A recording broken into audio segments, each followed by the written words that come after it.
నమస్కారం ETV news కు స్వాగతం. శాంతి భద్రతలపై దుష్ప్రచారం ద్వారా పెట్టుబడుల్ని అడ్డుకుంటున్నారని ముఖ్యమంత్రి రేవంత్ రెడ్డి దుయ్యబట్టారు. తెలంగాణ దివాళా తీస్తే బీఆర్ఎస్ నేతలు సంతోషపడతారా అని ప్రశ్నించారు. అధికార కాంక్షతో ఎలాంటి దుష్ప్రచారమైనా చేస్తారా అని అడిగారు. దిశ ఘటన, న్యాయవాద దంపతుల హత్య గత ప్రభుత్వ నిర్లక్ష్యానికి ఉదాహరణలని చెప్పారు. సింగరేణి కాలనీలో 6 ఏళ్ల బాలిక హత్యాచార ఉదంతంలో ఆనాడు చర్యలు తీసుకోలేదన్నారు. గత ప్రభుత్వ హయాంలో మహిళలపై దాడుల్లో తెలంగాణ 4వ స్థానంలో ఉందని చెప్పారు. జూబ్లీహిల్స్ పబ్ కేసులో బీఆర్ఎస్ నాయకుడి కుమారుడే ఉన్నా పట్టించుకోలేదన్నారు. ఎన్నికలు 2029లోనే వస్తాయన్న సీఎం ఉప ఎన్నికలు వస్తాయనే ప్రచారాన్ని కొట్టిపారేశారు. వారు కోరుకున్నప్పటికీ ఉప ఎన్నికలు రావన్నారు. ఆన్లైన్ బెట్టింగ్, గేమింగ్, రమ్మీపై ప్రత్యేక దర్యాప్తు బృందం ఏర్పాటు చేస్తున్నట్లు సీఎం ప్రకటించారు. ఆన్లైన్ బెట్టింగ్, రమ్మీకి ప్రచారం చేసిన వారిని విచారించామని చెప్పారు. అంతటితో సమస్య పరిష్కారం కాదు కాబట్టి సిట్తో అడ్డుకట్ట వేయాలని నిర్ణయించినట్లు తెలిపారు. పరిశ్రమలకు భూసేకరణపై బహిరంగ చర్చకు సిద్ధమని రేవంత్ రెడ్డి అన్నారు. ఫైనాన్షియల్ డిస్ట్రిక్ట్ ను విస్తరించే ప్రయత్నం చేస్తే విద్యార్థుల్ని రెచ్చగొడుతున్నారని ఆరోపించారు. పరిశ్రమలకు భూముల ద్వారా పెట్టుబడులు సేకరించాలా వద్దా అని అడిగారు. గతంలో భూములు సేకరించకుండానే అభివృద్ధి చేశారా అని ప్రశ్నించారు. మేడిగడ్డ ఆనకట్ట విషయంలో విజిలెన్స్ నివేదిక వచ్చిందని, ఎన్డీఎస్ఏ తుది నివేదిక వచ్చిన తర్వాత మరమ్మతులపై దృష్టి సారిస్తామని తెలంగాణ నీటిపారుదల శాఖ మంత్రి ఉత్తమ్ కుమార్ రెడ్డి తెలిపారు. జ్యుడిషియల్ కమిషన్ నివేదిక ఆధారంగా బాధ్యులపై చర్యలు తీసుకుంటామని చెప్పారు. బడ్జెట్ పద్దులపై అసెంబ్లీలో చర్చ సందర్భంగా బీజేపీ సభ్యుడు పాల్వాయి హరీష్ లేవనెత్తిన అంశాలపై మంత్రి వివరణ ఇచ్చారు. కాళేశ్వరం ఆనకట్టల డిజైన్, నిర్మాణం, నిర్వహణలో తీవ్రమైన లోపాలు ఉన్నాయని, డీపీఆర్లో షీట్ ఫైల్స్ ఉంటే నిర్మాణంలో సీక్వెంట్ ఫైల్స్ వాడారని చెప్పారు. ఎస్ఎల్బీసీ సొరంగ ప్రమాదం దురదృష్టకరమన్న ఆయన ప్రపంచ స్థాయి నిపుణుల్ని భాగస్వామ్యం చేసి సహాయక చర్యల్ని కొనసాగిస్తున్నట్లు చెప్పారు. సొరంగ ప్రమాదం తాత్కాలిక సెట్ బ్యాక్ మాత్రమే అన్న ఉత్తమ్ ఎస్ఎల్బీసీ పనులు పూర్తి చేసేందుకు ప్రభుత్వం చిత్తశుద్ధితో ఉందని చెప్పారు. తెలంగాణ శాసనసభలో ధరణి పోర్టల్పై అధికార విపక్షాల మధ్య తీవ్ర వాగ్వాదం జరిగింది. భూభారతిలో మళ్లీ అనుభవదారు కాలం జమాబందీ తేవడంపై బీఆర్ఎస్ ఎమ్మెల్యే పల్లా రాజేశ్వరరెడ్డి అభ్యంతరం వ్యక్తం చేశారు. దీనివల్ల పాత సమస్యలు పునరావృతమవుతాయని వివరించారు. పల్లా రాజేశ్వరరెడ్డి అవాస్తవాలు మాట్లాడారని మంత్రులు మండిపడ్డారు. భూ సంస్కరణల ద్వారా 24 లక్షల మంది పేదలకు అప్పట్లో కాంగ్రెస్ ప్రభుత్వం భూములు ఇస్తే వాటిని పార్ట్ బిలో పెట్టి బీఆర్ఎస్ హయాంలో ఇబ్బంది పెట్టారని ఉప ముఖ్యమంత్రి భట్టి విక్రమార్క దుయ్యబట్టారు. భూభారతి రిఫరెండంగా ఎన్నికలకు వెళ్తామని మంత్రి పొంగులేటి చెప్పగా అందుకు సిద్ధమేనని పల్లా రాజేశ్వరరెడ్డి అన్నారు. కాంగ్రెస్ ప్రభుత్వంలో కమిషన్లు తీసుకుని బిల్లులు చేస్తున్నారంటూ బీఆర్ఎస్ సభ్యుడు కేటీఆర్ చేసిన వ్యాఖ్యలు శాసనసభలో దుమారం రేపాయి. శాసనసభలో బడ్జెట్ పద్దులపై చర్చలో భాగంగా బీఆర్ఎస్ సభ్యుడు పల్లా రాజేశ్వరరెడ్డి ప్రభుత్వం పని తక్కువ, ప్రచారం ఎక్కువ అంటూ మాట్లాడారు. ఈ వ్యాఖ్యల్ని తప్పుపట్టిన రెవెన్యూ శాఖ మంత్రి పొంగులేటి శ్రీనివాసరెడ్డి ఇలాంటి చవకబారు మాటలు మానుకోవాలని హితో పలికారు. ఇదే అంశంపై జోక్యం చేసుకున్న కేటీఆర్ కాంగ్రెస్ ప్రభుత్వంలో కమిషన్లు లేకుండా పనులు జరగడం లేదన్నారు. ఈ వ్యాఖ్యలపై అభ్యంతరం చెబుతూ కాంగ్రెస్ సభ్యులు నినాదాలు చేయగా బీఆర్ఎస్ సభ్యులు ప్రతినినాదాలు చేశారు. ఈ దశలో ఇరుపక్షాల మధ్య వాగ్వాదం చోటు చేసుకుంది. ఈ దశలో జోక్యం చేసుకున్న డిప్యూటీ సీఎం భట్టి విక్రమార్క ప్రతిపక్ష సభ్యులు శాసనసభను, రాష్ట్రాన్ని తప్పుదోవ పట్టిస్తున్నారని మండిపడ్డారు.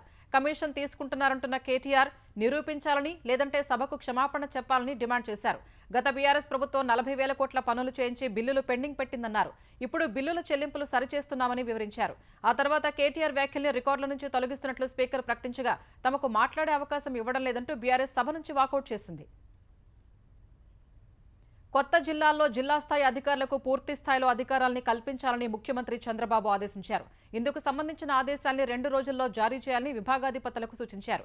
2వ రోజు జరుగుతున్న కలెక్టర్ల సమావేశంలో P4 విధానంపై చర్చించారు.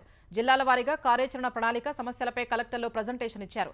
జిల్లాల్లో అధికారులకు స్వేచ్ఛగా విధులు నిర్వహించుకునే అవకాశం కల్పిస్తేనే పాలన సులభతరం అవుతుందని చంద్రబాబు అన్నారు. కొత్త జిల్లాలో పని ఒత్తిడి, సిబ్బంది సమస్య లేకుండా ఉద్యోగుల్ని సర్దుబాటు చేసుకోవాలని సూచించారు. ప్రతి జిల్లా కేంద్రంలోనూ కనీసం 3 హోటళ్లు ఉండేలా చూడాలన్నారు. కొత్త జిల్లాల్లో మౌలిక వస్తువుల కల్పనపైన అధికారులు ప్రత్యేక దృష్టి సారించాలని సీఎం ఆదేశించారు. ఉమ్మడి ఏపీకి సీఎంగా ఉన్నప్పుడు సమాజంలో ఏ ఇజం లేదు, టూరిజమే ఉందని తాను చేసిన వ్యాఖ్యల్ని తెలంగాణ అసెంబ్లీలో సిపిఐ ఎమ్మెల్యే కూనంనేని సాంబశివరావు ప్రస్తావించడాన్ని ముఖ్యమంత్రి చంద్రబాబు కలెక్టర్ల కాన్ఫరెన్స్ లో గుర్తు చేశారు. నాడు చంద్రబాబు చెప్పిన మాటే నిజమంటూ కూనంనేని సభలో వ్యాఖ్యానించగా ఇందుకు సంబంధించి పత్రికల్లో వచ్చిన వార్తను టూరిజంపై మాట్లాడుతున్నప్పుడు చంద్రబాబు ప్రస్తావించారు. ఆనాడు ఏ ఇజం లేదన్న తన వ్యాఖ్యలపై కమ్యూనిస్టులు విరుచుకుపడ్డారని చెప్పిన చంద్రబాబు ఇప్పుడు అదే పార్టీకి చెందిన ఎమ్మెల్యే ఖర్చులేని ఇజం, టూరిజం అని చెప్పారని వివరించారు. తాను చెప్పిన మాటలు, తన ఆలోచనల్ని అర్థం చేసుకోవడానికి 30 ఏళ్లు పట్టిందని చంద్రబాబు వ్యాఖ్యానించారు. ఇప్పుడు అంత సమయం లేదని, త్వరగా ప్రాజెక్టులు తెచ్చి ప్రజల జీవితాల్లో మార్పులు తేవాలని సీఎం సూచించారు. వైసీపీ ప్రభుత్వ హయాంలో జరిగిన మద్యం కుంభకోణంపై ఆంధ్రప్రదేశ్ ప్రభుత్వం కీలక చర్యలు చేపట్టే దిశలో అడుగులు వేస్తున్నట్టు తెలుస్తోంది. ఈ అంశాన్ని ఏపీ సర్కారు తీవ్రంగా పరిగణిస్తున్న వేళ మద్యం కుంభకోణంపై సమగ్ర విచారణ జరిపించాలని లోక్సభలో ప్రస్తావించిన ఎంపీ లావు శ్రీకృష్ణదేవరాయలు ఈ ఉదయం ముఖ్యమంత్రి చంద్రబాబును కలిశారు.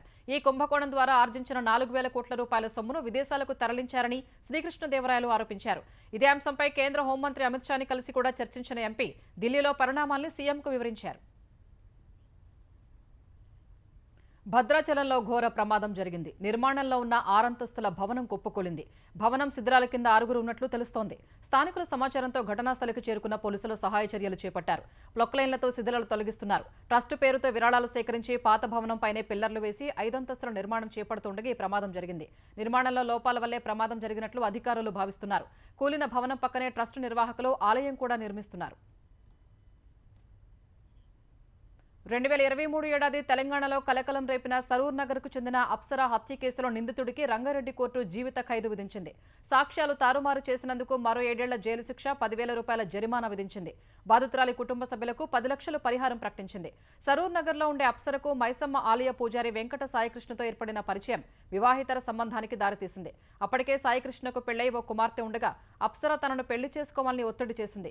ఈ క్రమంలో ఆమెను అడ్డు తొలగించుకోవాలని భావించిన సాయికృష్ణ 2023 జూన్ 3న తన కారులో ఆమెను తీసుకెళ్లాడు. పలు ప్రాంతాల్లో తిప్పి కారులో నిద్రిస్తున్న అప్సరను శ్వాసాడకుండా చేసి చంపాడు. తర్వాత శవాన్ని కారు డిక్కీలో వేసుకుని ఇంటికి వచ్చిన సాయికృష్ణ 2 రోజుల తర్వాత ఓ మ్యాన్హోల్లో పడేసి సిమెంట్తో పూడ్పించాడు. తర్వాత అప్సర భద్రాచలం వెళ్తానంటే శంషాబాద్ వద్ద వదిలిపెట్టానని, అప్పటి నుంచి ఆమె ఫోన్ స్విచ్ ఆఫ్ వస్తోందంటూ ఆమె తల్లితో కలిసి పోలీసులకు ఫిర్యాదు చేశాడు. అనుమానం వచ్చిన పోలీసులు నిందితుడి సెల్ ఫోన్, సీసీటీవీ దృశ్యాల ఆధారంగా సాయికృష్ణనే అప్సరను చంపినట్టు తేల్చారు. ఈ మేరకు ఆధారాలు సమర్పించగా కోర్టు అతడికి శిక్ష ఖరారు చేసింది. అనంతపురం జిల్లా బుక్కరాయ సముద్రంలో టీడీపీ కార్యకర్తలపై అకారణంగా చేయి చేసుకున్న సీఐ కరుణాకర్పై బదిలీ వేటు పడింది.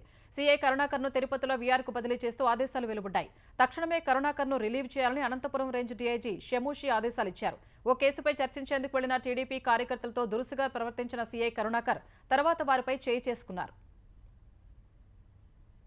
మహిళ దుస్తుల్ని పట్టుకుని లాగటం, ఛాతి భాగాన్ని తాగటం అత్యాచార నేరం కిందకు రాదంటూ అలహాబాద్ హైకోర్టు జడ్జి ఇచ్చిన తీర్పుపై సుప్రీంకోర్టు స్టే విధించింది. ఈ తీర్పు ఇచ్చే సమయంలో అలహాబాద్ హైకోర్టు జడ్జి చేసిన వ్యాఖ్యలు అమానవీయంగా ఉన్నట్టు జస్టిస్ బిఆర్ గవై, జస్టిస్ అగస్టిన్ జార్జ్ మసీహ్తో కూడిన సుప్రీం ధర్మాసనం తెలిపింది. ఆ వ్యాఖ్యల్లో బాధితుల విషయంలో ఎలాంటి సానుభూతి కనిపించడం లేదని పేర్కొంది. ఈ వ్యాఖ్యలపై వివరణ ఇవ్వాలని కేంద్రం, ఉత్తరప్రదేశ్ ప్రభుత్వాలకు నోటీసులు జారీ చేసింది. ఉత్తరప్రదేశ్లో 2021 నవంబర్లో ఓ బాలికను బైక్పై ఇంటి వద్ద దింపుతానని చెప్పి 2 యువకులు అనుచితంగా ప్రవర్తించారు. బాలిక అరుపులు విని స్థానికులు అక్కడికి వెళ్లగా నిందితులు పరారయ్యారు. తర్వాత భారత శిక్షా స్మృతిలోని సెక్షన్ 376 కింద వారిని అరెస్టు చేయాలని కాస్గంజ్ ప్రత్యేక జడ్జి ఇచ్చిన ఆదేశాలను నిందితులు అలహాబాద్ హైకోర్టులో సవాలు చేశారు. ఈ పిటిషన్పై విచారణ జరిపిన హైకోర్టు జస్టిస్ రామ్ మనోహర్ నారాయణ్ మిశ్రా మహిళ ఛాతి భాగాన్ని తాగటం, దుస్తులు పట్టుకుని లాగటం అత్యాచారం కిందకు రాదని తీర్పిచ్చారు. ఈ తీర్పు వివాదాస్పదమైన వేళ సుప్రీంకోర్టు సుమోటో విచారణ చేపట్టింది. భారీ సంఖ్యలో చెట్లను నరకడం అంటే మనిషిని హత్య చేయడం కంటే దారుణమైన నేరమని సుప్రీంకోర్టు వ్యాఖ్యానించింది. పర్యావరణానికి హాని కలిగించే వారి విషయంలో కనికరం చూపకూడదని అభిప్రాయపడింది. ఎలాంటి అనుమతులు తీసుకోకుండా ఉత్తరప్రదేశ్లోని తాజ్ ట్రెపీజియం జోన్లో ఏకంగా 454 చెట్లను నరికివేత కేసులో జస్టిస్ అభయ స్వోకా, జస్టిస్ ఉజ్జల్ భుయాలతో కూడిన ధర్మాసనం తీర్పు వెలువరించింది. ప్రకృతి ధ్వంసానికి పాల్పడిన దాల్మియా ఫార్మ్స్ యజమానికి భారీ మొత్తంలో జరిమానా విధించింది. మొత్తం 454 చెట్లకు ఒక్కో చెట్టుకు ₹1,00,000 చొప్పున చెల్లించాలని ఆదేశించింది. అంతటి పచ్చదనాన్ని మళ్లీ సృష్టించడానికి కనీసం 100 ఏళ్లైనా పడుతుందన్న ధర్మాసనం తాజ్ ట్రెపీజియం జోన్లో మొక్కలు పెంచాలని ఆదేశించింది. 6,000 కోట్ల మహాదేవ్ యాప్ కేసులో ఛత్తీస్గఢ్ మాజీ సీఎం భూపేష్ బఘేల్ ఇంట్లో సీబీఐ సోదాలు చేపట్టింది. రాయ్పూర్, భిలాయిలోని బఘేల్ నివాసాల్లో అధికారులు తనిఖీలు చేపట్టారు. బఘేల్ సన్నిహితుడు ఓ సీనియర్ పోలీసు అధికారి ఇళ్లలో సీబీఐ సోదాలు చేపట్టినట్టు సంబంధిత అధికారులు వెల్లడించారు. సీబీఐ సోదాలను సామాజిక మాధ్యమం ఎక్స్లో ధృవీకరించిన భూపేష్ బఘేల్ ఏప్రిల్ 8, 9 తేదీల్లో గుజరాత్లో జరిగే ఏఐసీసీ సమావేశం కోసం ఏర్పాటు చేసిన డ్రాఫ్టింగ్ కమిటీ భేటీ కోసం ఢిల్లీ వెళ్లాల్సిన వేళ సీబీఐ వచ్చిందని తెలిపారు. అమెరికా అధ్యక్షుడు డొనాల్డ్ ట్రంప్ ఆ దేశ ఎన్నికల ప్రక్రియలో భారీ మార్పులకు సిద్ధమయ్యారు. అమెరికాలో ఓటు నమోదు కోసం పౌరసత్వం లేదా పాస్పోర్టు తప్పనిసరి చేశారు. ఈ మేరకు కార్యనిర్వాహక ఉత్తర్వులపై ట్రంప్ సంతకం చేశారు.